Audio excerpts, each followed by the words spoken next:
దానవాసుల మధ్య సమరభేరి మొదలైంది. అసురగణం భీతిలే శక్తి ఉన్నామని దుష్టుల చేతుల్లో పడి ఈ బ్రహ్మాండానికి పెనుముక్కగా మారేలా కాపాడం నీ వల్ల అవుతుంది. ఒక్కడిని ఎలా ఆపగలను? ఒక్కడివేనా? అరికాలు విదిలించి మహాసముద్రాన్ని లంఘించిన వాడు,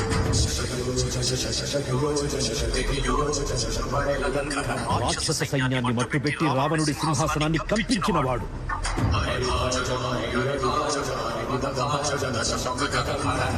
చిన్న నిప్పురవ్వతో లంకా నగరాన్ని అగ్నిలో అలికినవాడు,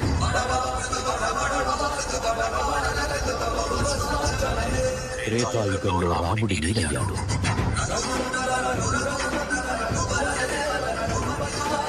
ద్వాపర యుగంలో కృష్ణార్జునుల రథచేతనమై గర్జించాడు. కలియుగంలో ధర్మం కోసం పోరాడే ప్రతి ఒక్కరి వెంట ఉన్నాడు. ఈ వెంట ఉన్నాడు.